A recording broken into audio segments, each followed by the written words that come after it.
going on, everybody? Welcome in to the North End Podcast, episode 243. My name is Zach Graham, your host here in the North End, joined, as always, by my good buddy. He's on record as my best friend. His name is Ian Michaud, and we call him...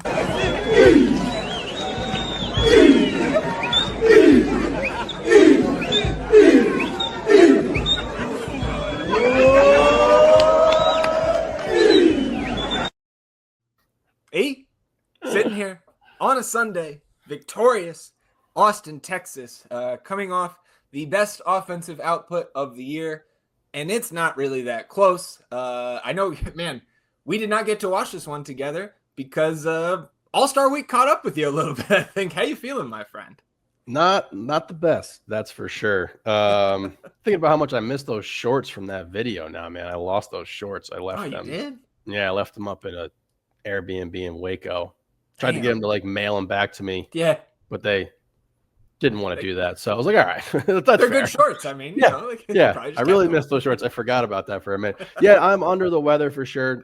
MLS All-Star Weekend week really kicked my ass. I had a couple very, very, very, very late nights that did not do me any favors later in the week. So caught up to me, dealing with some illness, but feeling a little bit better. Definitely bummed I couldn't watch the game with all y'all, but it was still just as fun and just as glorious watching it here on my own couch, watching four goals go in with Jonesy there. So it was a good time. Well, I guess it's probably, you know, it's a shining example of when my whole mantra of I have to get up at 7:30, it pays off sometimes. You know, you drink a glass of water, you go to bed.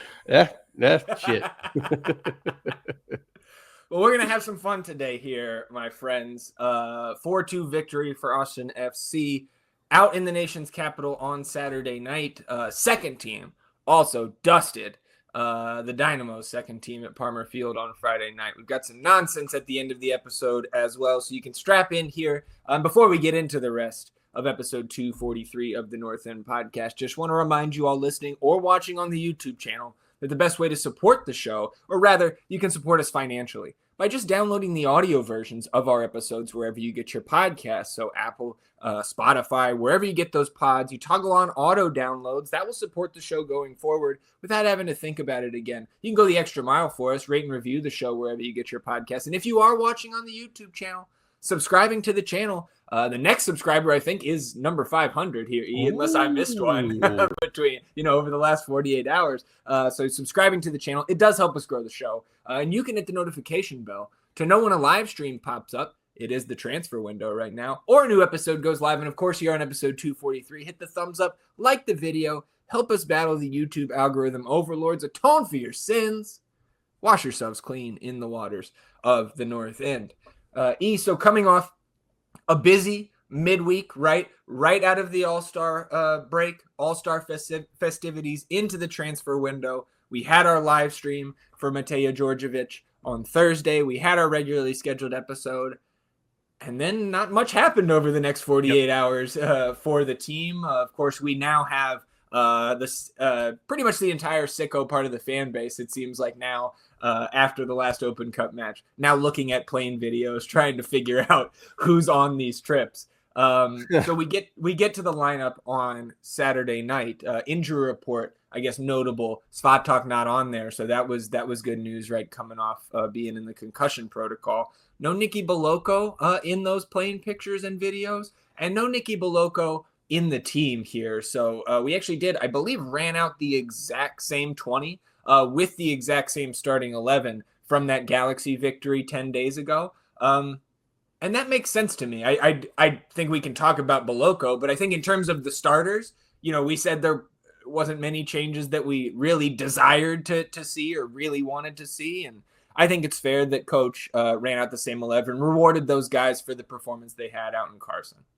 Yeah, I mean, I'm going to say once more, which for what feels like the third or fourth time in the last 10 days, if it ain't broke, don't fix it, which is something we haven't been able to say a lot all season because a lot of things have been broken. So I'm with you there. Again, I think I thought maybe Ilya, but I thought the last two games that he's played, I thought he's looked really good and that he's provided some more sound passing in that midfield, particularly in the short area that Savovic has not proven to be able to be really, really good at quite yet. And also you see when Ilya, he's much more of a vocal leader. He's telling guys where to go, getting to set and everything like that. So I'm totally fine with it. I like the 11, and the results have looked, quite appropriate thus far with this lineup and everything like that. We'll confirm 500th subscriber in the books. Just checked it. So congrats to whoever you are. Your gift is in the mail. It'll get to you one way or another. Yeah, I think can I lump Diego Rubio in there with Ilya? Because another kind of elder statesman on the squad. And I think those guys came into the starting group after that San Jose match together, right, against New England. And obviously we didn't get a goal against the Revs, but we remember the chances generated, right? 5 of them, and all 5 missed, of course, in terms of those big chances on Fatmob's model. Go ahead. They just seem to provide a little bit more connectivity, a little bit more. You saw a lot of more intricate passing in certain zones where we were in little triangle and we're playing guys through, and there's a lot of movement. So I think those two have had a huge impact on what we've seen on the offensive side of the ball, because they are acting as those kind of conduits to connect the defense and have more of a controlled and precise possession, which is going forward. Yeah, no, I agree. I just, again, not to bring the mood down here, because we'll have plenty of positives the rest of the way, but I am concerned that those guys can't hold up in this type of form the rest of the season, right? Just because we've seen both of them have knee issues. That's totally fair. Yeah, and they're older. Yeah, it's totally fair. It's just something on my mind. So another thing too, I saw some fans, I guess, suggesting that because Alexander Svatak, right, coming out of the concussion protocol, he does get or give up the penalty right in stoppage time, which we'll get there. I thought that was fucking questionable. He did have one other time where he lost the ball when he was on it offensively, and luckily we were able. I think he drew a foul there, or committed a foul rather. But I saw some fans suggesting that some of those mistakes, whatever you want to call them, were because he was still concussed and he shouldn't be out there. And I see your face, and I'm with you. And I just wanted to remind everybody that 80% of concussions are resolved in an average of 10 days, which is the amount of time between the Galaxy match and that one. So it is literally standard practice here that he is. You should not be not surprised. You should have expected him out there, as we did. That's why we didn't mention that in the preview on Thursday, because you expect a guy back in 10 days. Yeah, that's a strange place to have a take on there, because he wouldn't have played. Right. No, I know. And it's I'm glad he's back, right? Because you can, I remember you remember Calvin, who played for me at Southwestern, right? That kid ended up being out 2 months because he kept having the recurring symptoms with a concussion. So I'm just glad we haven't seen something like that for one of our guys. I also think if we're just keeping in the MLS realm, Walker Zimmerman, when he got knocked out against Charlotte earlier this year, he missed 6+ weeks. So it wasn't any guarantee that Svatak was going to be back, but not surprising. Okay. Yeah, it can happen. Let's move on with that. So 9th minute here is where we'll pick it up against DC. And man, this is the story for the entire first half, but in the first 10 minutes, it's just Austin on the front foot, controlling the possession and the pace out of the gate here. And in the 9th minute, sustained bout of possession where Austin's progressing through the midfield, then out to the left, where Owen, Guilherme, and Danny combine to create space for Danny about 25 yards out from net, and he cracks it towards frame. It goes just over the crossbar. But I like that aggression from Danny. We've seen plenty of shots that have less of a chance to go in. And I also think there was some intention behind Austin attacking that left side, because that's where Derek Dodson is in place of Aaron Herrera. And Dodson, fewer than 500 minutes on the season, former 8th overall pick in 2021. He spent the majority of his pro career loaned down to the USL side of things. So, this is a clear weak link on a back line that already gives up a ton of goals. And, I don't think we necessarily generate the first few goals from that side. But you were making inroads on the left, and there was tons of space over there that hasn't typically been available against some of the better opponents that we've faced throughout the season.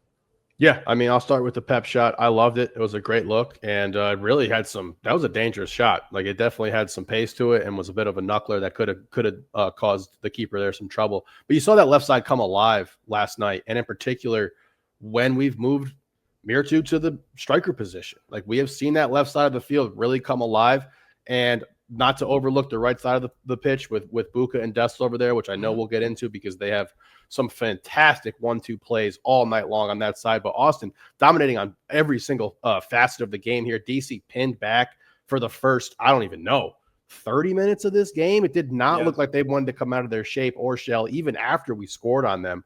And it was just a really refreshing thing to see this left side come alive. All-star Guilherme Biru getting up and down the pitch. I mean, he was all over last night. So, like, it was exciting to see, and it's a much more exciting brand of football. Obviously, that comes with the goals and everything like that. But, like, the movement and the connectivity have just taken some big steps over the last 3 games here.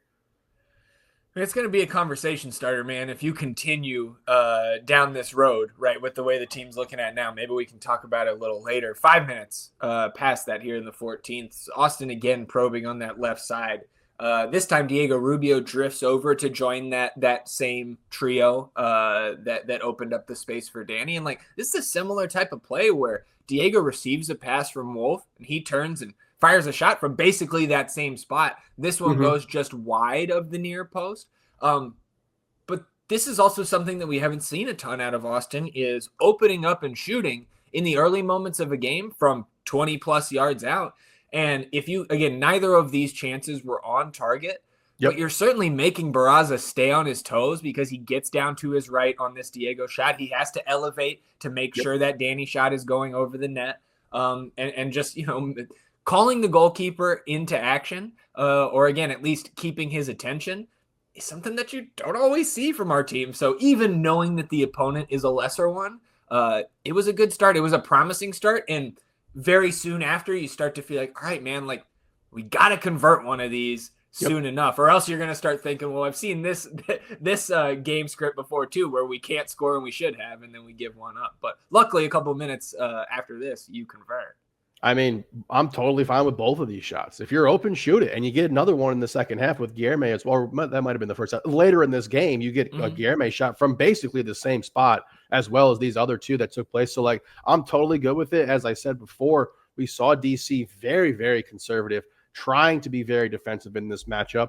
And I think that both of these shots loosened that defense up a little bit because, yes, I know the formation, what's been put into your head if you're a defensive player for the DC United was like, keep your shape, keep your shell. Let's be compact. Let's be conservative. But it's human nature. If someone's just teeing off a shot from outside the 18, to have to respect it after a little bit of time. And considering how both of these shots were like legitimate chances, like you said, not on frame, but like made this keeper have to be awake. I thought that this opened things up even more for us. And we saw a bunch of avenues on the left, through the middle, and on the right. So it was really nice.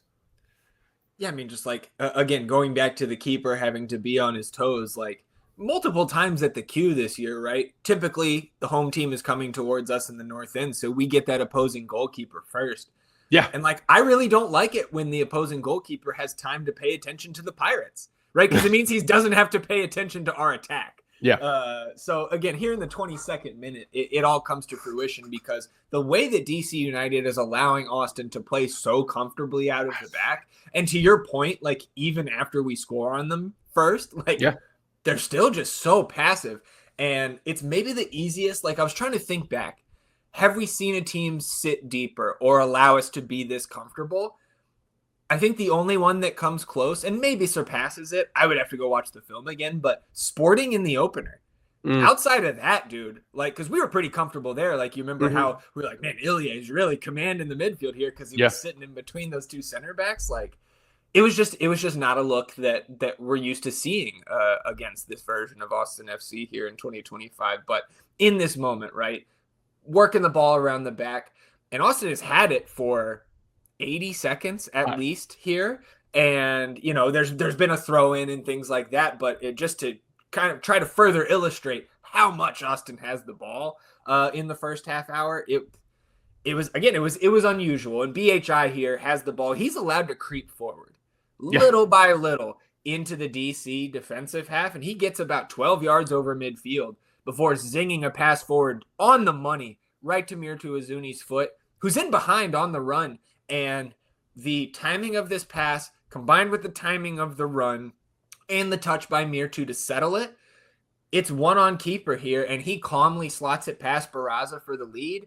And again, great movement, a great pass, which I think my first text to you and all the group chats were in was, that's a great fucking pass. Yep. It's also poor defense, Yep. but you still got to credit our guys for going, and credit to Mirtu for finishing, because is this the first time he's been one on the keeper and scored this year? Like, I don't know, man. I think it's just was it a second? Wasn't that? Didn't he? This is his third goal. The first was the deflected header against St. Louis. The one against the Galaxy is not one on keeper. He's got defenders in his vicinity. Like, this one is in behind the line, True. right? And we just haven't seen him finish like that. So it was in the euphoria of the goal being scored, it was also another like sigh of relief, weight off the shoulders, and nobody felt that more than Mirtu, I'm sure. And he continues his muted celebration, and I agree. I love it. And he talked, I think he talked after the match, or maybe not yesterday, but it's just kind of like, I'm not going to celebrate, right, when I still have more work to do. And I get it. Love it. He wants more. You know what I mean? Absolutely fucking fantastic. I'll start with DC. Horrible defense. But that isn't our concern. That's not our job. We did our job here. Like, this was exactly what we wanted to do in regard to getting Mirtu the ball. A great line-breaking pass. You saw line-breaking passes all fucking night long. And I mean, that's starting with Stuver, who might have had a career high of line-breaking passes last night. It was like at least 3 balls that he plays straight from the back. So, like, this defense by DC United was baffling. Like, a poor job by their coaching staff. Like, they failed this test. This was not an experiment that went well for them. But, like, again, that isn't our business. So, like, this ball by BHI is absolutely fantastic. Allowing him to creep up the field without any sort of pressure, again, stupid. But the touch by Mirtu to change that direction and make both of the defender that was on his back shoulder at that point and the keeper in front of him have to make an adjustment. And then just clinical with the finish on that left foot there. And, like, that's what we've been asking for him all season long. And, like, I love the muted celebration because, I don't think he's done. I don't think he's done. Hey, I have 7 more to get up to my hot take there. Hey, okay, we combined. Oh, Mr. Private Conversation guy. Mr. TJ was there. There was 7 people at that table, asshole. It was me. A little bit of the glory. He also, I mean, like, in the non-celebration, he immediately goes to give Danny a hug, but is also being like, that's what I'm asking for. Like, put the ball on my foot. Yeah. And I also want to be like, okay, Mirtu, well, like, that opportunity doesn't present itself every day. Dude. Yeah. Clearly wants more. I love that. Because, like, we were excited about seeing insane celebrations from him. Like, that was part of the package that we're like, this guy's the man. He's going to fucking do eagle flights across the fucking field. Like, to see these muted celebrations, man, it's great. And just, again, on the front foot. And, like, I think I saw, what was the stat? 8-0-1 when we score first this season. So, like, boom, baby. And, like, this is just a great way to start the game and a product of how we looked throughout the entire first half here, which is an absolutely dominating performance. And one thing I didn't go look at is how many of those 8 coming into the night were 1-0 wins, right? That was the difference going forward after this opening goal. And so 28th minute here, Danny plays Owen through into the 18 with space, and his cross is blocked out for a corner. I thought the Danny-Wolf combination last night was looking pretty crisp in the 70 or so minutes they were out there together. So Owen gets on this corner near side to the broadcast camera and whips it over the scrum towards the back post. It lands at the feet of Svatok with enough space to just square it back across the face of net. And Peltola is able to intervene at the last freaking second here, dude. Because if he doesn't get that little touch away, it's maybe a Heinzike tap in, but certainly an Azuni tap in. And man, again, another, like, we're not going to get, there's no shot there. Right? We're not going to get a big chance credit for that. But that was a very, very dangerous moment from a set piece that was very much intentional. When you go back and watch the film, they put the majority of our guys not on that front post, right? Where we've seen a couple guys going for the, those shorter corners rather. This seemed like set piece success to me, even though you don't get a goal at the end of it. I'm just humming on all cylinders, man. We're like, really, and this is just a continuation of that for this club here. This was a fantastic play, and you're definitely right. It was a goal. It didn't matter who it was going to be, but it was definitely going to be a goal. Yeah. 39th minute here. Mirtu wins a free kick just outside the 18. Almost in line with the left post, maybe a little bit outside. Diego lines up over it, and he ends up sending it into the wall. I was confused at the time, and I still am. Why the official drew the vertical line with his spray. I don't know if you saw that in the moment, E. But so he drew this vertical line, and what we're waiting on is like Luis Barraza complaining that like it looked like he was saying guys can't be in this like channel here. Yeah, they can. Which is not the rule, right? And like the I don't know why the official was like listening to him about that and why he drew that line. Like I just maybe somebody, can leave a comment or something and educate me on why the official drew that with the little, shaving cream spray or whatever he's got there. I've just never seen that before. I've never seen the vertical line drawn for the team that's got the free kick. No, and I mean he comes out of the net like twice, up to the line. It was just really, really strange. Yeah, I'm not sure what was going on there either. Benteke gets a yellow card in the 41st minute. Good dark magic sell job here by Diego. There was contact, but sold it. I mean, if we're going to, we always preface most of the foul calls that we complain about with, I know I'm biased, but like, we're going to show ourselves to be, not so biased here. This is absolutely a flop by Diego Rubio, a sell job, 100%. He's a savvy veteran, a heady player. Yeah. 45th minute here. Austin still completely smothering DC with possession. And here in the 45th, Bukhari able to showcase his talents, making two of those DC defenders look absolutely silly in the box. And after deking around the second guy, which may have been the second time he faked him out there in that little 5-second sequence, he opens up so much space to just drop it to Mikel Dessler a few yards, above him in that 18-yard area, where Mikel hangs across towards the back post, and Owen Wolf posterization, dude, on Randall Leal for the second goal. This gets reviewed for a foul, and if anything, it's a foul on Leal for dragging Wolf down. Wrapped his hand around him, and the announcers, and I don't remember who it was, but specifically the color commentator last night, dude, is trying his best. I know it's your job, but just trying to pull from anywhere to generate some drama in a match that is just boringly dominant at this point, right? And like the worst example comes 3 minutes later, but there's nothing in that. And VAR checks it very quickly, and we're off and playing again with a 2-0 lead. And I can say so many things about Owen Wolf over the last season, of course, but the last two back-to-back Owen Wolf goals, man. Yep. And the way he scored this one, we've never seen him do anything like that before. Seba-esque again, man. Like this was a poster dunk, just puts it on this dude's head. And this is one of the 1-2 plays that I wanted to talk about when I brought up the right side of the pitch earlier here. Because Dessler initially plays Buka through after Buka had juked to do it. And like this tight space that they're playing in, they're allowed to do that, and like they're able to do that because they have a great connection, and both of those guys are precise with their passes. Buka jukes out two guys, which enables all this space and time for Dessler, and then absolutely just incredible effort play by Owen to get up here and just put this past the DC United keeper, who I keep wanting to say it's Barraza, right? Barraza, yeah. Okay, I keep getting that. I keep mixing it up backwards. So Barraza, yeah. So like he had no chance here. What a play, man. And like you said, just absolutely fucking dominant all first half. And, I do attribute some of that to the opponent we were playing and the failures of their coaching staff, which I thought they were horrible last night with their decisions and their tactics. But like, this is the stretch we have been waiting for, because we know that this Austin team can beat bad teams. We can beat up on bad teams, and there's nobody who's in the playoff picture right now that we have to play outside of Minnesota in Open Cup other than the Sounders, which is in fucking September, man. So like you're going to keep getting these teams, like this level quality of team going forward here, and just got to handle your business, man. I don't care if the coaching staff on the other team wants to play 7 guys. You got to go out there and fucking beat them. You got to do your job. It is what it is. Yeah. I will add LAFC as well. I don't think that's been added back to like the FOTMOB schedule, right? The rescheduled match. But the Seattle and the LAFC game are both at home.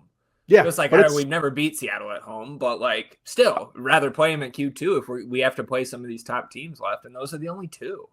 Oh yeah, so that LAFC game will happen before the Seattle game. You're right. Yeah. So in the 3rd minute of stoppage here, Biru and Bartlett go up for a ball coming in on a long throw, and their heads collide and play is stopped. And going back to the color commentator again, I couldn't find on the comms Twitter feed that the graphic that they didn't seem like they put one out this week for who was on which game. And I guess I could go back to the pregame and look, but I didn't. I'm just going to bitch at him here, nameless. So he goes, I wouldn't be shocked when asked by his partner if this gets called a penalty. And he said that. What I have an issue with, is he said that after we saw a replay and said that Biru, that is, goes through Bartlett's back here. And this is a terrible job of analyzing in the moment because he's clearly trying to drum up shit where there is none to, again, generate some drama in this game that is so one-sided at the moment. Like, there is contact up above, of course, because they bump heads. But he says he goes through his back as we're watching a replay of them not touching each other below the shoulder. Yeah. Baffling.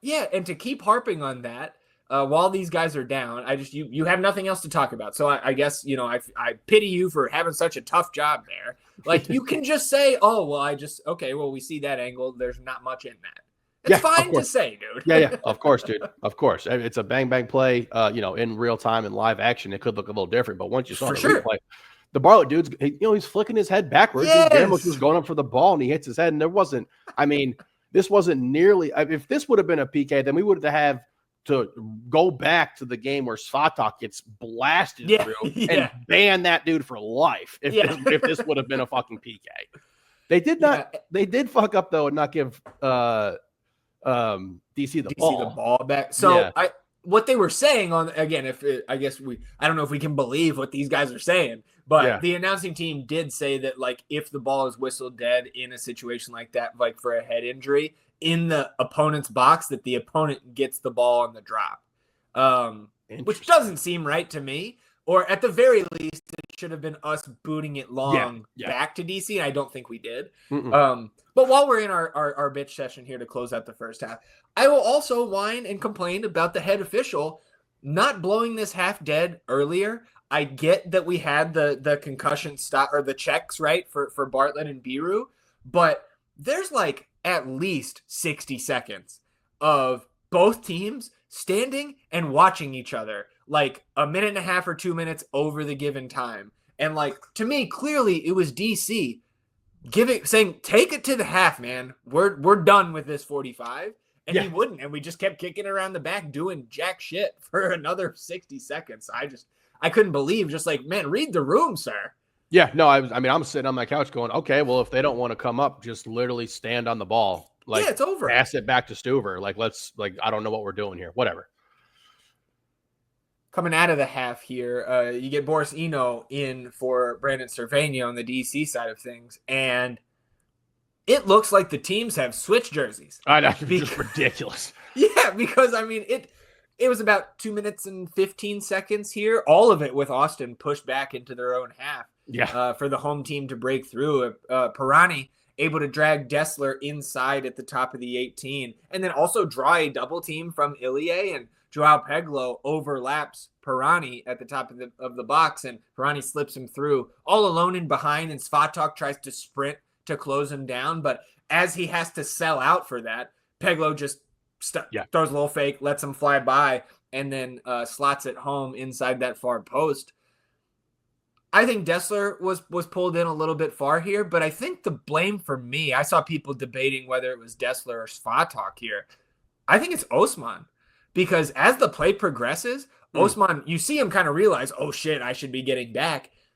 And then he doesn't sprint. And I think he needs to be sprinting back because I think he's the one that's supposed to be tracking Peglo there.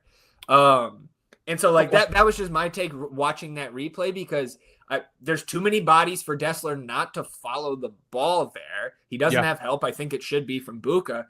And then it certainly is not on Svatak, who is just covering for the slip up that was made on that left side at first. So again, but now it's like, are we really? Yeah, we're really going to put out that first half and then we're going to turn around and do this? Yeah, I mean, I sent one of our group chats. I was just like, great half, keep it on them. They're not good. You know what I mean? I think you agreed with that take. Yeah. But I didn't notice Buka on this play. I'll be honest with you. I didn't notice him. I thought it was solid offensive spacing and execution by DC United. If in a perfect world, because I do believe Ilya is standing kind of like stagger stance behind Dessler, who I agreed should have gone with the ball to go get Pirjani.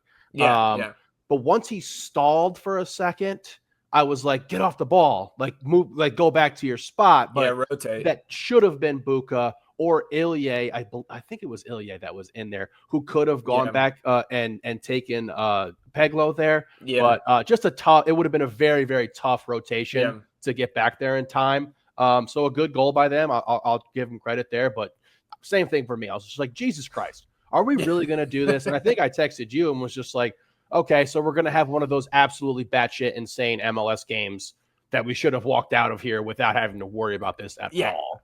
You know, and it was close. You know what I mean? If that offside didn't take place, we could have had something down to the wire here. But credit to DC here. Just a tough play to try to figure out.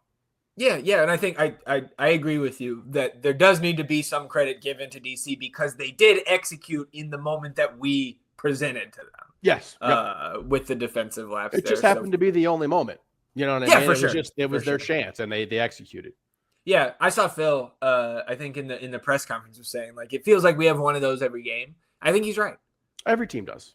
You know what I mean? It just you only notice it if the other team scores. Right, for sure. So there's a yellow card to Owen in the 52nd. Late challenge stomped on Dodson's foot there. And then in the 60th minute, we're starting out of the back here for Austin. DC has started to be more aggressive with their press since they were really coming out of the half, right? But they've continued that after they got their first goal. And this is where you mentioned Stuver earlier and some of the work he did in distribution last night. This pass up the gut right to Danny breaks at least one, I would say 2 lines here. And Pep slides it out to 5. He said it broke 5. He said it broke 5 lines. He did. Like, maybe on the field. I was like, what? I don't even know. Are there 5 lines on the field? Right. Fuck. So he slides it out to Owen on the left, and the break is on, and Owen progresses it into the final third before he finds a streaking Danny rejoining the play centrally, and Danny drags it forward a step before showing, dude, this is a nasty fucking pump fake. It's an incredible. Dude, Rolls, number 15, got cooked. Yep. Oh, no, he was terrible. Yep. Like, not to take anything away from Danny, because again, that was just sick.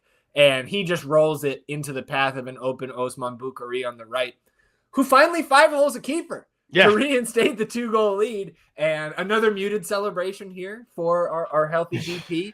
At least until you get Mikel Dessler coming over, putting his arm around Osman and pointing to his chest. And that gets a big smile from Buka, and it gave me a big smile too, man. Yeah. And overall, one of the best team goals we've seen from Austin this season for sure. And maybe, in the club's history, top 10, I think it probably works in there. I would have to agree with you. Starts with the Stuver pass, who was fantastic all night at that. I don't know if I'm ready to be like, yes, let's fully implement that into every game going forward. We're comfortable with Brad putting a ball on the ground that's like way past the 18 yard box, but it could have just been what DC was giving up to us, which we saw all night was just really letting us do what we want. Great pass to move it up the field and progress it to Owen there. I do want to give credit to his slide, because as soon as that ball came off, I believe it was Danny's foot, right? Yep. I was like, oh, fuck, there's too much pace on that, and we have numbers here, And I think, again, we're going to have to talk about the pitch, because I don't know what's going on with this shit. Yeah, you and a couple other people have some deep conspiracy theories that I'm trying to not put all the tinfoil on and just jump on board with, but I don't want to let that overshadow this play by Danny. because this was absolutely just filthy. Just like Yeah. made the defense sell out completely that he was shooting this, and then just Yep. gave Buka an absolute layup. Who in the first half, I said I was just like, this is what I can't remember what it was. I think it was one where he is on a breakaway and his first touch kind of carries his body momentum out wide, which sucked. But I thought if he were to like really fake like a shot, he would have drawn the defense and then been able to open up some avenues to forget who was making the run. I think it was Mir too. Okay, and would have been wide open. So like it comes to fruition later in this game, but just stellar play by Danny all night long. You know what I mean? He gets the assist here, but he was fucking huge all night long, and to not get a yellow card so that you're not suspended versus there was Houston. a couple close calls. Run like the last play where he just like blasted that one dude back. I was like, Jesus, Danny, don't do it, man. But so happy for Buka, and I mean just the icing on the cake. Not only did this Buka shot cash underdog lineup for you, there you go. And P. Michael Hayes on the tail. You know, it's just great to see a lot of these players who have been getting shit on by some talking heads who don't know what they're talking about go ahead and get their flowers out there tonight. So keep it up, bozos. We're going to keep rolling out here. And I think Buka's got a really nice quote going forward as well, too. A lot of smiles from him last night. He had some nice smiles, and you know, of course you scored 3 or 4 goals in the game. You're probably feeling pretty good about yourself, but like the Mirtu, the muted celebrations, the smiles from Buka, the camaraderie that we saw initially with Diego coming up to Mirtu after that first goal or the second goal of his season in the game prior was awesome. You know, and it just seen a little bit more chemistry, a little bit more joy from these guys, and that's great. And we're hitting the stride at the right time, hopefully. I don't want to count my chickens yet, but again, you take into account the schedule moving forward, how this team's looking right now. I think fucking King Bozo might have spun off the planet after who scored the first 3 goals, dude. You never know. Would have been and awesome. I also like the field. Yep. It's not crazy to say that anymore, right? Is it? Like in the sense of, okay, for people to let you in the private conversation, and you may have had these thoughts yourself as a listener. Teams are wetting these fields down because we have the fastest player on the field, and until the last 3 matches, we've only had Osman Bukhari as the guy. He's the lone player that has stretched these back lines of our opponents. And so it just seems it's a pattern at this point. And until we go on the road and there's a team that hasn't flooded their fucking field, dude, like I know like every team waters the field in between halves, before the match, what have you. But like you can tell on the screen when there's just too much. And like I had texted you because like where I was watching with Gmo, and he's got that big old projector, which is great, but it's not as it's not 4K on the wall there, you know. So I was like, am I tripping or is this pitch flooded again? And you were like, yep. There's definitely puddles. I don't know, man. I just feel like you'd be kind of shooting yourself in the foot as the offensive team, as the home team as well. We keep winning. Doing that. We keep winning with it. About to go out there and play on just burnt grass after this. So I mean, shit, dude. You hinted at it earlier. 2 minutes later, DC bounces right fucking back. Yeah, and they hit a pass forward to Benteke, who's checking back, and he lays it off. One touches it to Pirani, running in free behind on the right, and the Brazilian slots it past Stuver, but VAR rightfully calls this back for offside. I think this was a very quick review. The only reason it took so long is because it appeared that the first monitor the head official went to wasn't working. But they called him over very quickly, and it took. I mean, this should have been seen. He was offside enough where you should have seen this in live play. So long live VAR for the moment, I guess, dude. Because like again, it was like Jesus Christ. Like we are headed for the chaos game of the year. Yep. And luckily we got saved by the replay because he was not even close to onside. No. Benteke, that is. Yeah. And the announcer's talking about we need conclusive evidence to overturn this. Okay, well, he's standing a foot behind our last defender. So there's your evidence, dude. So it's just ridiculous. And after the review, you get a double change for DC. Stroud and Hopkins in for Leao and Peltola. And then 6 minutes later, Jared Stroud. Well, we'll talk about it. 72nd minute, Taylor and Sabovic come in for Owen Wolf and Diego Rubio. And then 5 minutes later, Obi comes in for Book at the cooling break, which like it did look really humid there and hot. It did. Yeah. But I also think like as much as our guys are out there, sweating bullets and also getting tired in those conditions, I do think it was an advantage for us because you've been in the fucking these dudes were training in the worst humidity we've had in the summer this past week. So I think that was maybe a little boost for us that the weather wasn't great. Take it. It's a minor thing. Just I've got all kinds of notes here. We're looking for the route tree, baby. We need the angles, man. 82nd minute, you get a yellow card to Eno for going through the back of Savovic's leg. And again, I'll take it because it's in favor of my favorite team.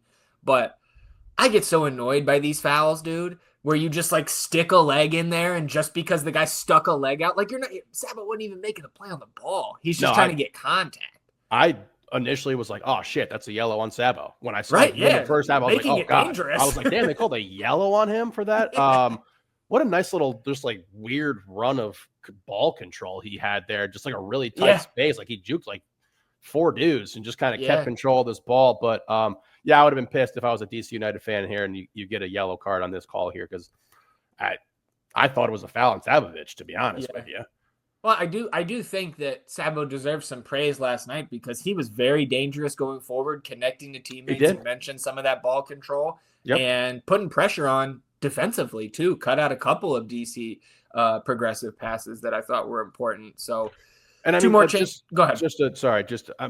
This being a yellow and the foul Benteke took on Owen Wolf on the left side of the pitch. Yeah. Well, I was like, okay, that's his second yellow. He's got to be done here. Yeah. And then for this to be a yellow, just confusing. Sorry, I just wanted to get that in there because Sabo came in for Owen, and I was wondering, what type of that connectivity that we've been talking about and the line breaking kind of handle ability that we've seen out of Owen and Pep. Particularly Pep as of late, we would have been losing when Sabo came in, but Sabo filled in very well in that role there.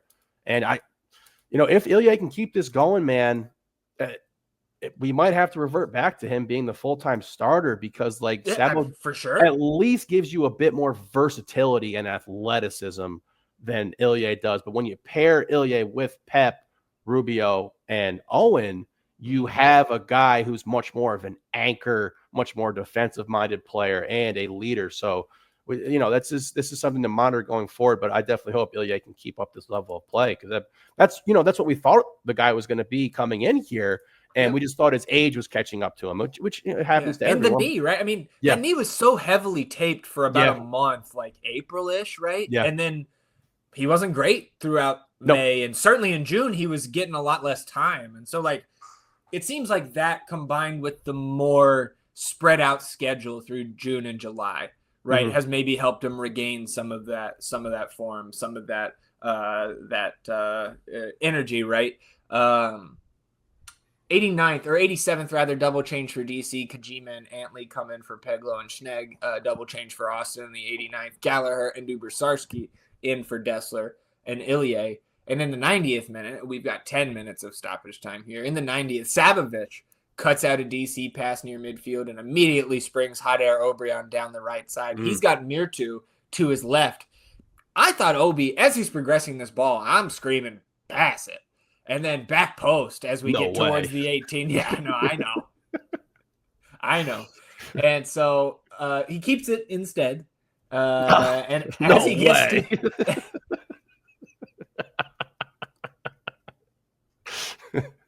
As Hader Obrian gets to the 18, there's nice cutback here. You got the right defender on you. You got Rolls on you there. Number 15 opens up space, has a crack towards Barraza. And I thought the DC keeper did well to parry this one away because there was a ton of heat on that shot coming in. A good move by Obi.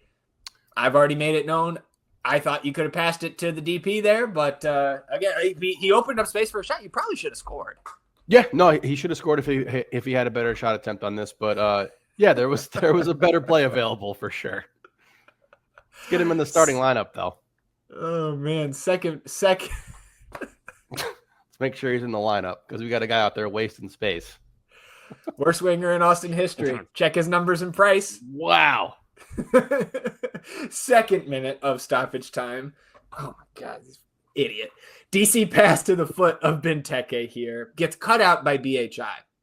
And that ball kind of dribbles forward to Izuni, who's checking back, and he just taps it, drops it right back to Dubrsarski, and Nico sprays it out to Robert Taylor on the left, who receives the pass just inside the Austin half, and he drives forward, cutting inside before laying it off to Dubrsarski, who had sprinted to overlap him wide left. I thought Duber was very, very active in his limited time here. And Dubrsarski gets on the ball here, drives right around Stroud, flailing wildly. Like, dude, if you're getting – maybe that's why Jared's not playing that much for them. But you're getting toasted by Nico Dubrsarski, dude. And so as Nico enters the 18, he draws another defender, and that allows him to just drop it back to Robert Taylor at the top of the box. And Taylor winds up, has a shot, skips across the grass, off the far post and in. Oh. Fourth goal? What is this, dude? We don't do this. I mean, the party is on. Partying, man. What's that good Shaq quote? I'm sorry, I wasn't familiar with that part of your game. Like, yeah. I know your apology. When Duber showed this, I was like, oh, okay, well, that's beautiful. Yeah. And then what a shot by Robbie Taylor, man. Great shot. God, incredible shot. And with his right? That's off. Yeah. No, he's left. He's right-footed. Okay. Yeah.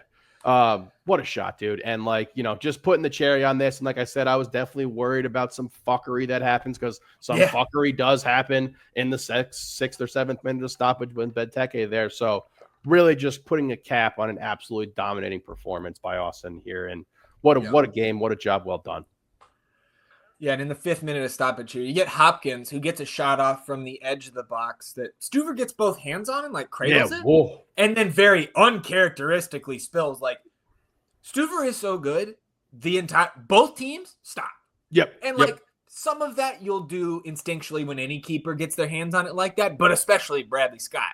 Yeah. And so this ball just spills out, and Benteke looks like he's going to have a tap in. And credit to John Gallagher, man, charging in to get a deflection at the last possible moment, and that ball goes out for a throw. Off the DC throw-in, they get a good cross put in towards Benteke, which is kind of their entire offense. Pretty much. And he gets tied up with Svatok, and the former Premier League striker just crumples and earns the penalty call. I think it's soft. I think I also texted you soft and then whatever. Yeah. Because whatever at this point. Yeah. And Benteke sends Brad the wrong way. It's 4-2. And that ends up being your final score. I think so on that Dessler penalty call against Paintsill in the Galaxy match. Andrew Wiebe, for once, was on Austin's side in the instant replay segment. He's I don't think this is a pen. I'm not shocked if we get the same call from Wiebe for this one because I don't think this is a penalty, dude. Yeah. And again, whatever, at that point in the match, I thought Alexander Svatok, who clearly had the Benteke assignment last night, I thought he did great on the night. Phenomenal. And I don't think his resume from this match should have been blemished with this foul. There's equal jostling there to me, and it's just the offensive player flopping. And we've seen, I think we're both fans of the idea that a foul anywhere on the pitch should also be a foul in the box, but we know that's not how it's called. So why is this not officiated the same way? So I just felt bad for Alexander in the moment, and he's sitting there what did I do? Yeah. Whatever, man. 4-2. You guys suck. Yeah, you do suck. I thought it was soft. But I mean, I again, and yes, I don't want to overshadow the work Svatok did on Benteke last night. I don't know who might have read the article, who listens to the show as well and everything like that, but we're talking about when Benteke was healthy and the amount. He won 444 aerial duels. The second place player had 180. So this is the guy in the air.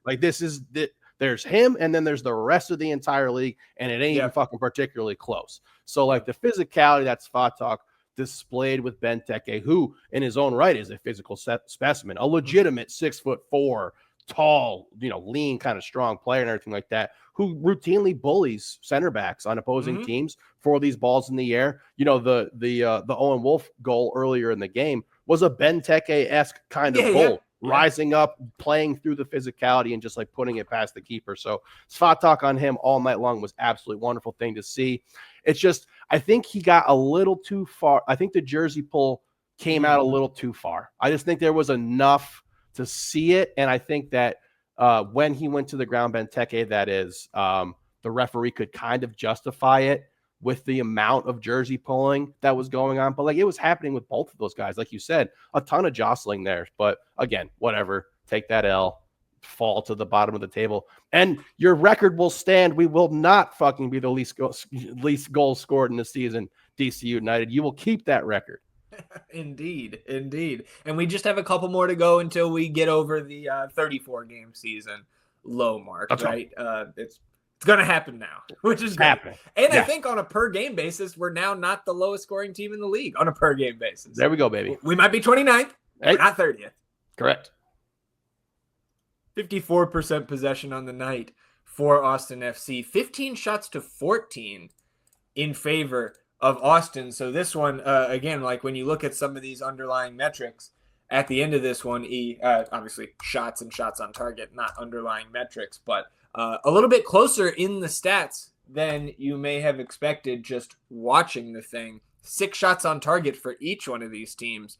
Austin, 3 big chances created, converted all of them. How about that? You love to see that. 6 corners to 3 in favor of Austin. XG on Mob's model, 2.06 for Austin, 1.88 for DC. Expected goals on target, 2.01 for Austin, 1.29 for DC. And of course, a lot of that comes from the late Benteke penalty. Yep. So open play XG, I think you doubled him up there. And that makes some sense to me. And I was, again, even with the penalty, I was surprised how much XG they had at the end of this one.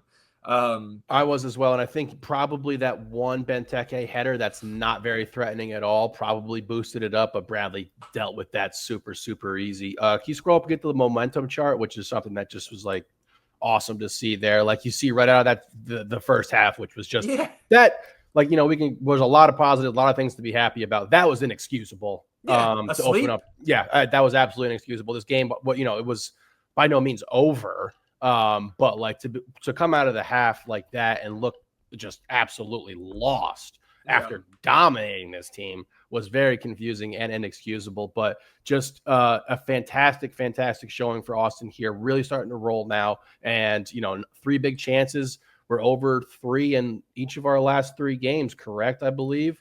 It's 11 big chances over our last 3 league games. We missed 7 of those chances. So again, so there is an unrealized ceiling still offensively for this version of Austin.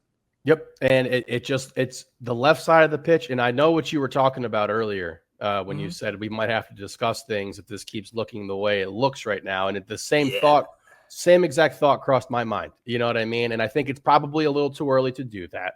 But the left side of the field has opened up just like night and day from what we've seen from this team earlier. But I see your face. I'm with you, man. There was some overlap with the things that those 2 guys did really well.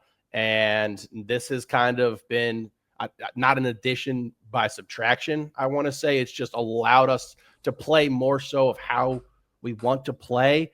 And I also want to take into account that Rubio and Sanchez were not contributing the way that they were earlier in the season. And I can't say that was because of BV and the Azuni pairing. Right. Well, so that is the question. Yeah. And are you willing to give an answer? Is Austin FC better without Brandon Vasquez?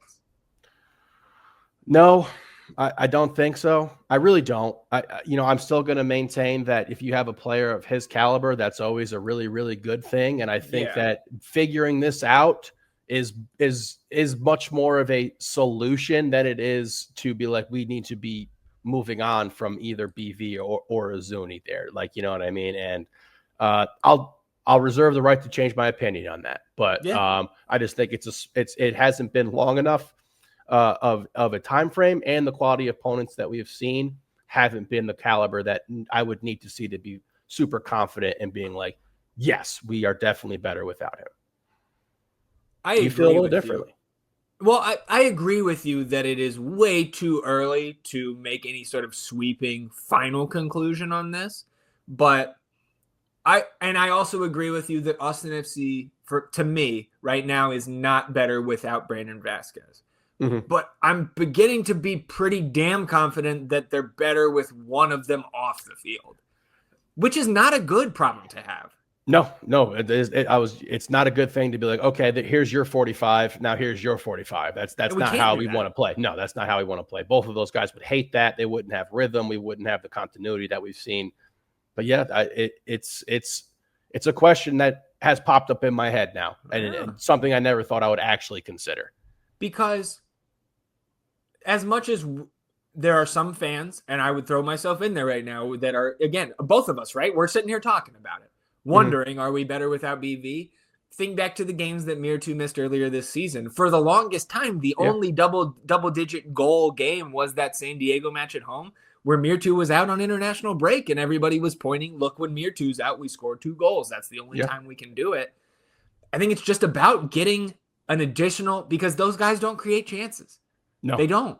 No. And it's about getting that additional chance creator out there. What's the common denominator from San Diego game to these last 3? Diego Rubio. And I'm not saying that Diego Rubio is the answer going forward. He's not. He's coming to the end of his MLS career, right? He's certainly past his prime. That's why he's on the supplemental roster right now. But he can still play well enough to get us victories against bottom half of the table teams, clearly. And we just have to upgrade that spot and figure out a way to get another chance creator alongside Owen Wolf with those 2 guys out there. And I think that is the challenge coming into 2026, not just for the coaching staff, but for Roto and the front office as well. You got to get the personnel in here where we have the depth to be able to facilitate both of the DP forwards being on the field at the same time, or else you have to move one of them in the offseason. And like, I don't think that's something they want to do right now. No, and it'd be difficult to do right now, given BV's status, damn near impossible, honestly. And, we talked about Roto in his quote there, like, I don't do panic signings and things like that. But, like, the writing is on the wall that we need to find someone who can spell Diego Rubio, who does Diego Rubio-esque things. And like you said, that's not Owen Wolf. Yes, and then we've gotten him. To. Yeah, and we've had, like you said, we have him on the supplemental here. Like, you can get one of these guys. They don't have to be otherworldly to bring them in, but we need somebody who can play that Rubio role as well and pair with Owen to have that chance creating opportunity, because we've been getting it from the right side of the field all season long. You know what I mean? Like, if we talked about chances, you went back and looked at the numbers, it would have to be 70-80% coming from Buka and Dessler. It would have to be. So like it's starting to shift now, and like I do think that, if you can find a guy like that, like Andrade, if that's a real thing and you can get him in here, that changes everything. It changes the trajectory for this team. So, something to think about for sure. And I need more context. I need to see more games to make more of a conclusion about it. But like, again, the left side of the field was fantastic. Yeah. And you see it on the charts here, right, on MLS Stat, on Blue Sky. You see the connectivity, strong horseshoe pattern, right? But then those passes extend up the wings, and the wings are advanced well past midfield here. Yep. And again, some of that is playing a lesser opponent. But, like, these are the teams, like, dude, if you're in the East, you get to play these fucks twice. Yeah. Like, Montreal twice. Yeah. And we've been crushing the Eastern teams. Maybe crushing is a little strong, but it's been advantageous for us this year. Yes. And overall, right, like some of those teams that are above us in the standings right now have already played Dallas and Sporting and St. Louis and the Galaxy twice and all that. And we just have those teams left on the schedule. So I'm feeling from my fandom perspective, I'm feeling very confident right now in a top 7 slot. And, I think if you're looking at the table, which we can do here in a minute, I think if you're looking at the table, like, you're still sitting on an outside chance of a top 4 slot. And I think 4 is probably the ceiling right now, unless you unless you grab like 7 or 8 wins the rest of the way. Yeah, no, I'm looking at the table right now as well. And, 4 would definitely be a stretch for me. I guess we'll wrap this up and then we can jump into the table here now that you're going through that. But BHI at the top. Yeah, and the only other thing I want to say, like, again, like when we go through all of these stats, whether it's your shots and shots on target all the way down to your expected goals and your goals added ratings, right? Like, there is not one all-encompassing stat. Even the scoreline doesn't tell the full story of a match, right? But like, I have never been lower on the goals added metric than I am right here. 19 for Spot. You're telling me this is the worst game Svatek ever played? He limited Benteke like that? Fuck off, man. Nah. That's terrible. It's gotta be like minus 30 points for conceding a penalty. It's gotta be. Yeah. So again, you take all the little pieces of the puzzle coming out of matches like this. You see some of the distribution in the final third. 58% field tilt for Austin. That might be the strongest number in that category this season. And you see that defensive line kind of right in line with where we've been all season, and DC lower than their average line, which certainly makes some sense. So pulling up the table that you were looking at here a minute ago, just checking out the Western Conference, Austin FC now in sole possession of 7th place in the Western Conference. And look, man, got a game in hand on 3 of the 6 teams above you and 2 games in hand on 2 others. Yep. So that's why I think, like, look, if we just play our 24th match, let's say we get a win, right? Not saying it's necessarily against Houston, but you give us 3 more points and on terms in terms of the number of games played with Portland and Seattle, 2 points back of 4th, man. We are right there with such an advantageous schedule. And the 2 teams that you play that we mentioned earlier, LAFC and Seattle, both at home, both right above us in the table. So, like, I won't say the sky is the limit because I don't think we're catching first fucking place. Yeah. But, like, you can get a top 4 spot. You can. You just got to continue to improve game over game like we've seen. And again, the opportunity against all these bad teams with plenty of these matches at home with only one more midweek match, which is the Open Cup match. Yep. It's just set up so nicely for you. Yep. And a lot of those teams got to go through Leagues Cup too. You know, we were looking at Houston coming up. They got to play Pachuca. They got to play Tigres in about, I think it's like a 12, 14-day span there. Like it's a rough schedule. So, like, we've talked about this part of the schedule for such a long period of time. And I think if you handle your business with this part of the schedule, you are guaranteed top 7. You're locked in. If you go above and beyond and you take care of business versus Seattle at home and LAFC at home, I think you can get up to 4. I think Portland and Seattle are particularly susceptible to dropping.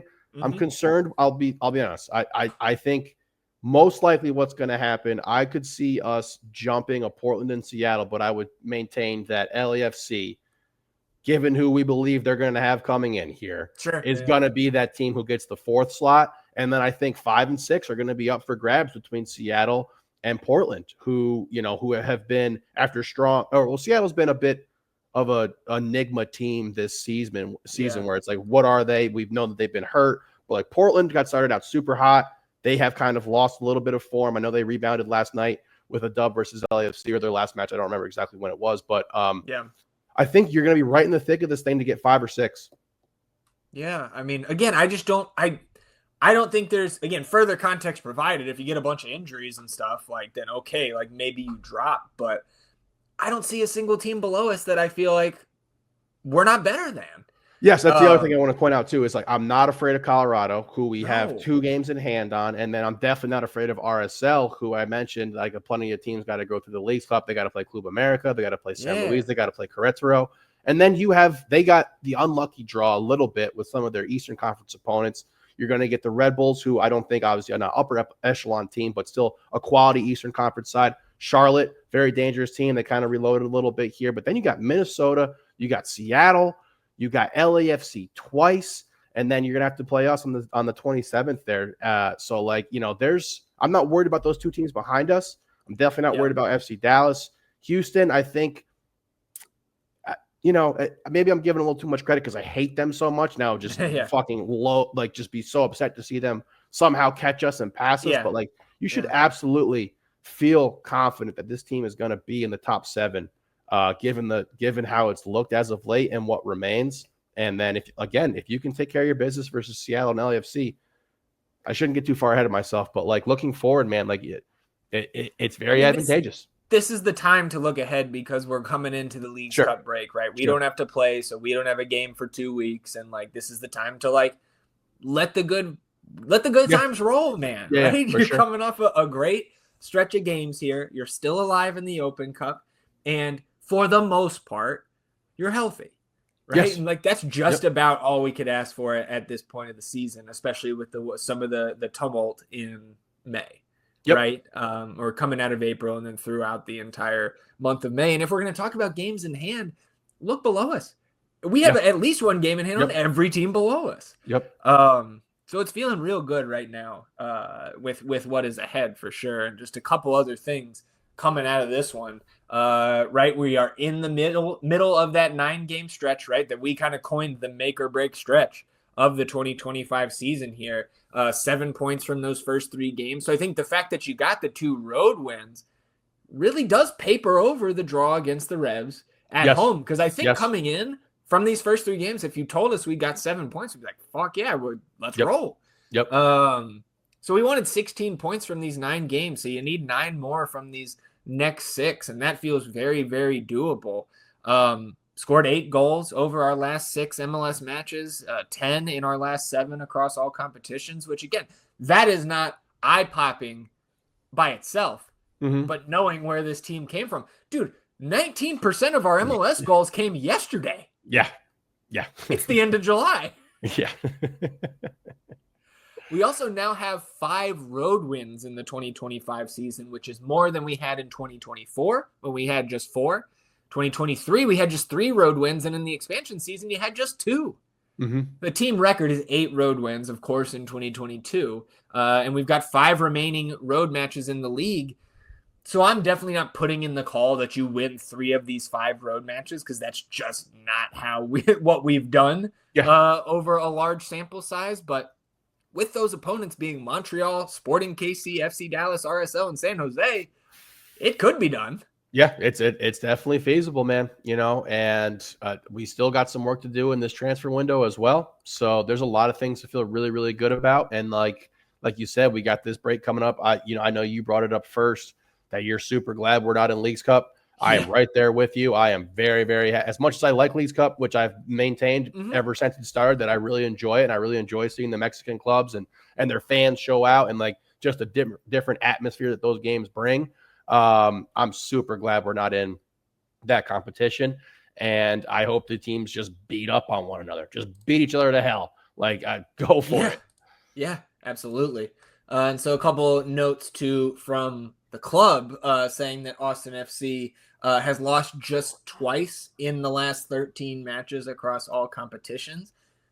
And the fact that those 2 losses were road San Diego, road Seattle. Yeah. Like, you don't feel, again, like we didn't feel good coming. I'm still not saying that those matches like looked good at all, because they didn't. But just from a results standpoint, that's pretty damn promising there. And then just to give these guys more flowers, Osman Bukhari and Owen Wolf both had a goal and an assist last night. Between them, they have 13 of Austin's 27 assists in all comps this season. So again, maybe you say it's a third chance creator out there with Diego Rubio, right? Because these guys are racking up the assists when we do manage to score. Buka got the secondary assist last night? I assume so, yeah. If they're for the pass to Dessler. Well, and that was one thing too that our buddy Tom Hollick messaged us late last night. Was this the first game where you had 8 different goal contributors, right? So, because in terms of the primary assists, Azuni goal, BHI assist. Wolf goal, Dessler assist. Boot goal, Danny assist. Taylor goal, Duber assist. So, like, and if you think about the number of games we've scored 4 goals or more, like, it hasn't been a ton. In fact, like, obviously last night was the first time this season that we have scored 3 goals in an MLS match, first time since decision day last year, right? Where like we just got to 3 at the death.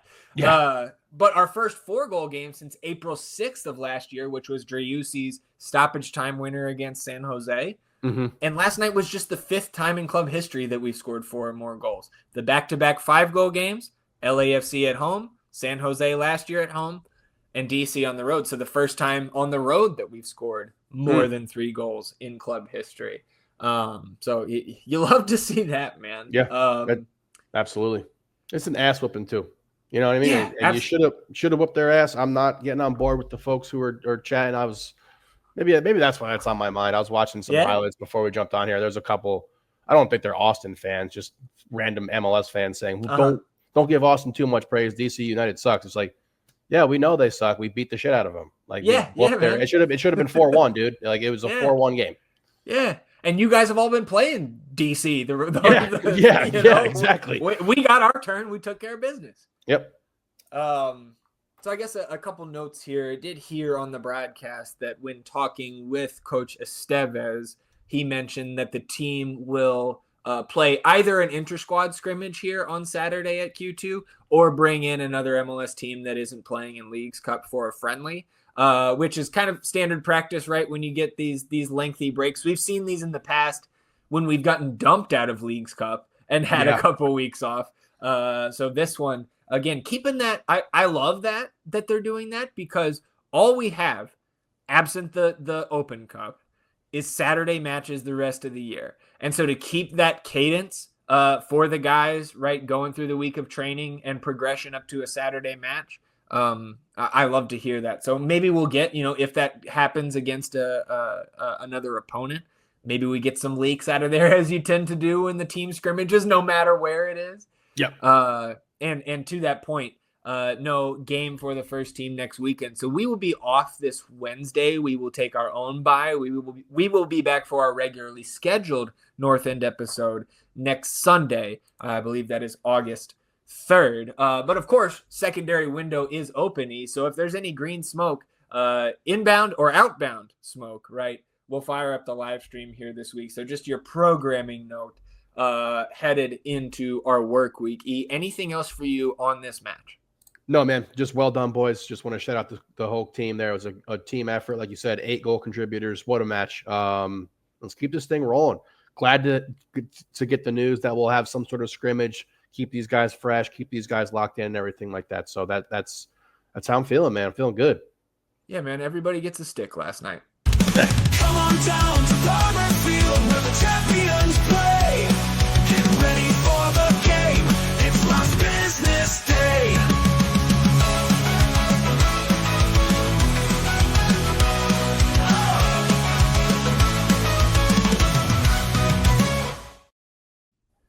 Last business day here on episode 243 of the North End Podcast, and we finally got our news. Our new Turkish-American left back has arrived. So this was announced, I want to say, on Friday morning by the second team, that the club signed defender. I apologize, my friend, Batuan Arisi. That's my best go at it here, before we get the pronunciation guide from the man himself. 22-year-old defender, again, holds both American and Turkish citizenship, comes to us on a free transfer from Umraniyaspor.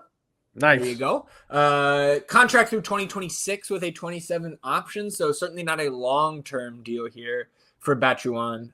Spent the majority of his career with his Turkish club, whom he joined in 2020, beginning in the youth ranks, rose through to the club's U19 team, second team, and eventually its first team, and his time with their senior side, highlighted by 2 goals in 4 Turkish Cup appearances and 2 appearances in the Turkish Super League, of course, the country's first division. So did not get a chance. I know Batuan was out at the match on Friday in his street clothes there, just getting acclimated to his new digs here in Austin. So I'll be interested to see where he fits in, especially with, I think, Ruben Bonachera still, nursing an injury after coming off a little early against Real Monarchs. He was not active on Friday night. So welcome to the new guy, and interested to see what he can do.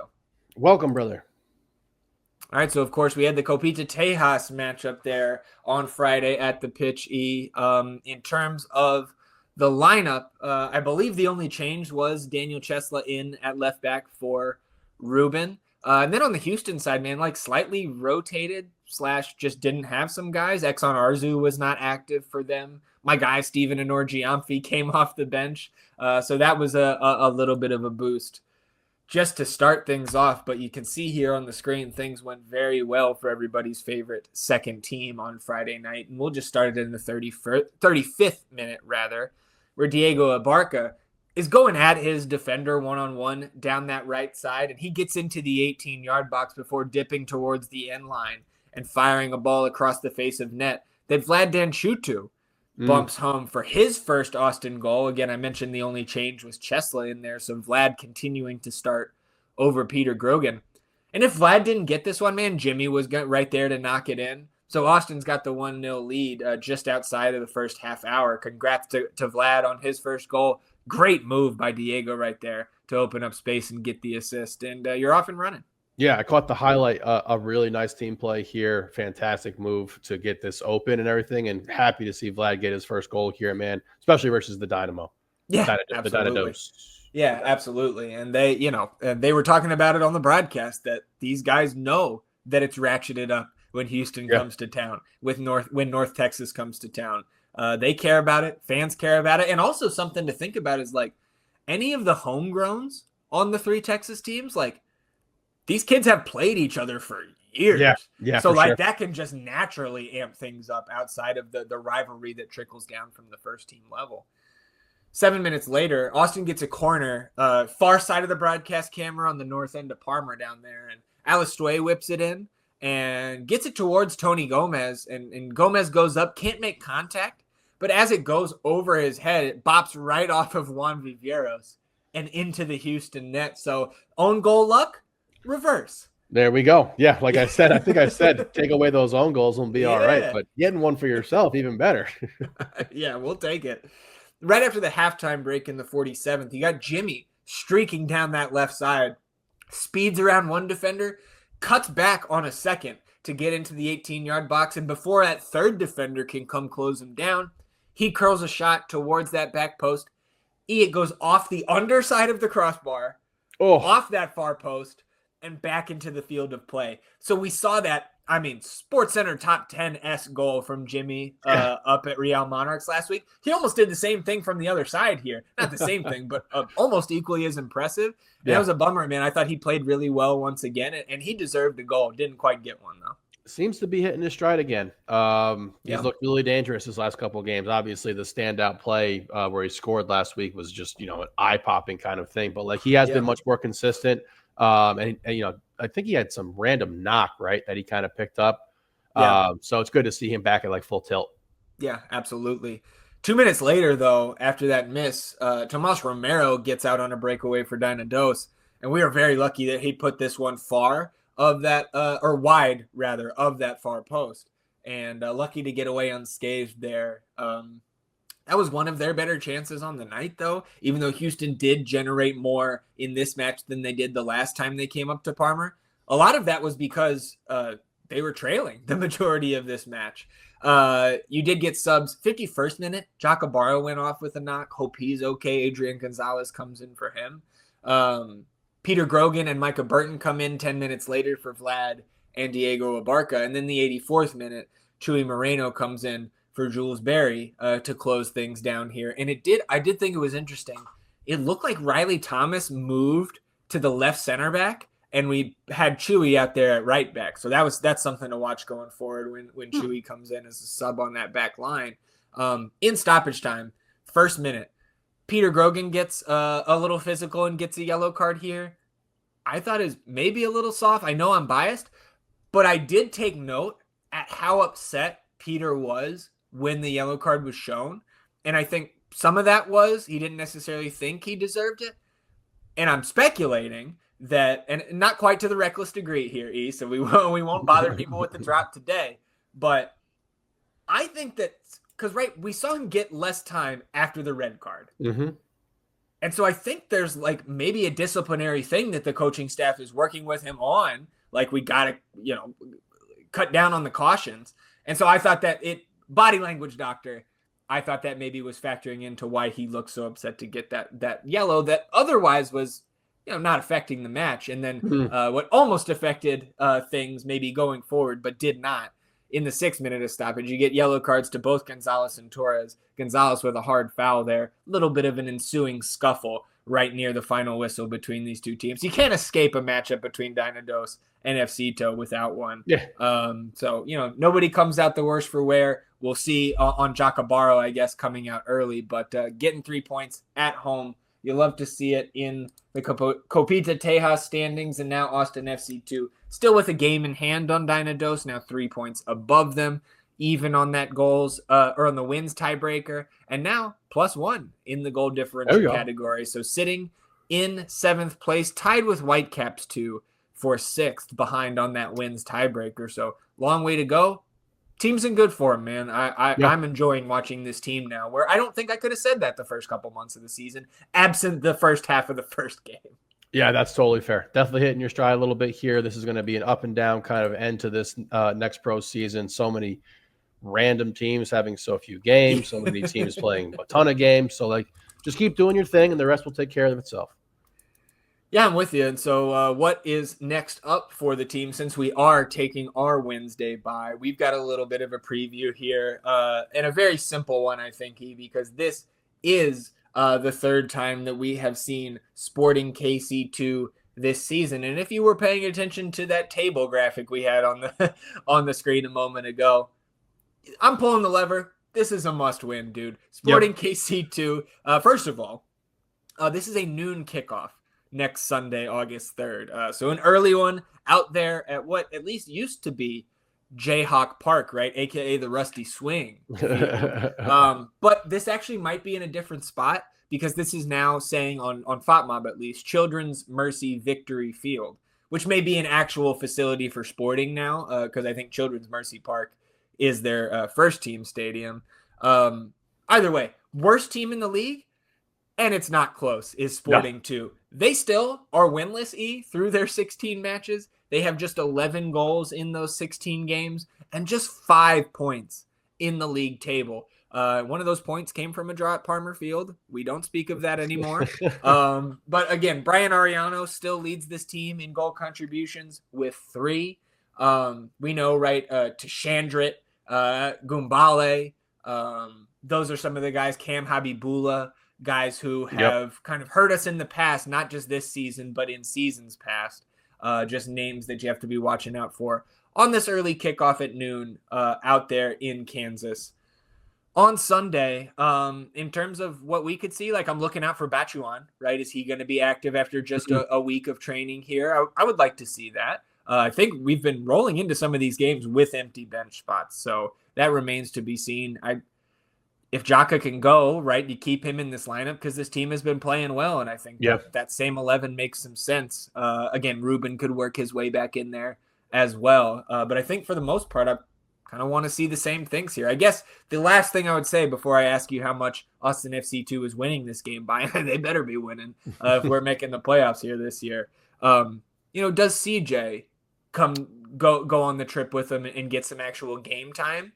Maybe, but probably less likely considering the intra-squad or friendly that the first team is planning for Saturday. But it's something to watch. Non-zero chance that happens. So unless you have anything else to add here, how much is FC2 winning by next Sunday? I'll go 3-0 here. Let's do it. I'm on a one win streak with the predictions at the next pro level since the 2-0 came through here. So, we'll keep it hot. 3-0. Crush this team, dude. They suck. Yeah, absolutely. I'll let you have the most optimistic prediction here today. I guess I'll just go for a 2-0. Would love to see a clean sheet out of these guys against a team that only has 11 goals so far on the year. So 3-0 for 2-0 for me. Don't care how you get it done, boys. We need 3 points right here, And we will close out episode 243 with the nonsense. Haven't calculated those best ball scores quite yet. I think, that Kelvin Yeboah's brace maybe did enough late night for us to keep us in first, but it didn't start great when Alonso Martinez got 3 goals for We Are Austin TV.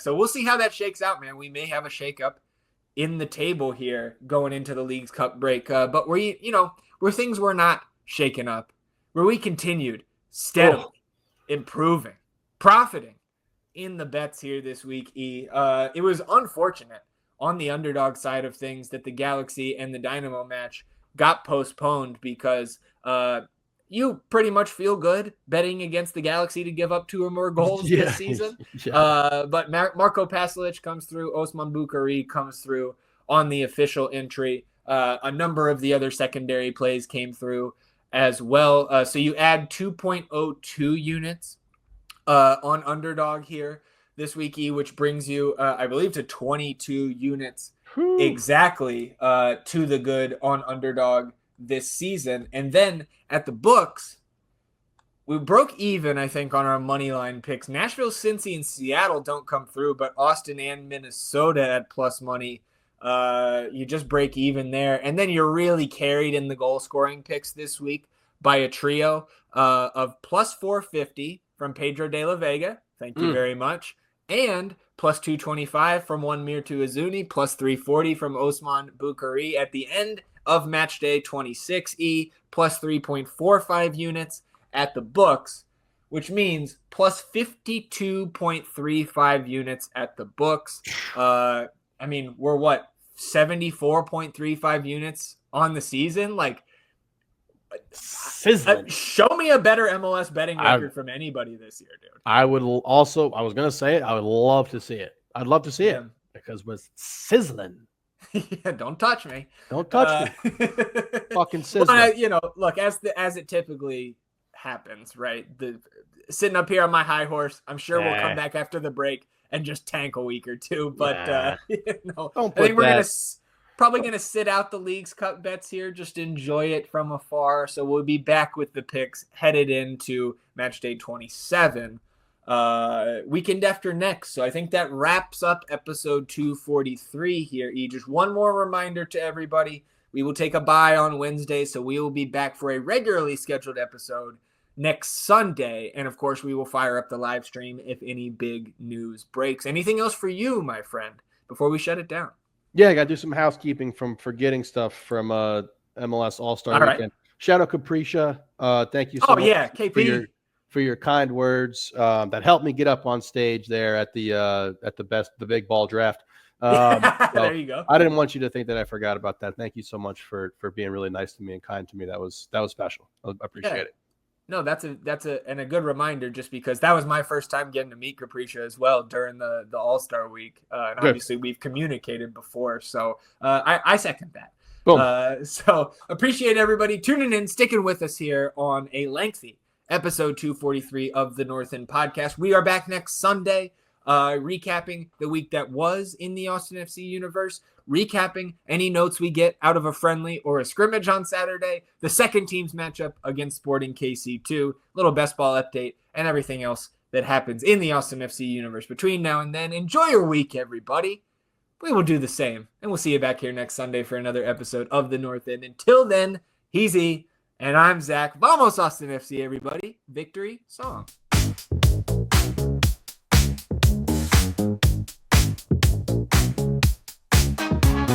Welcome to the North End, where the passion's running high. We're here to talk football, Austin FC, all pride. ZG and E will take you on this ride, week by week, side by side. It's section 1, 2, 3, we're the rowdiest in town. The Pirates game and Uncle Dave and Big Fudge all around. We sing our songs, we chant as one. Through thick and thin, the match day's just begun. In the North End, we stand together through every game, through any weather. From the first whistle to the final blow, the North End will never let go.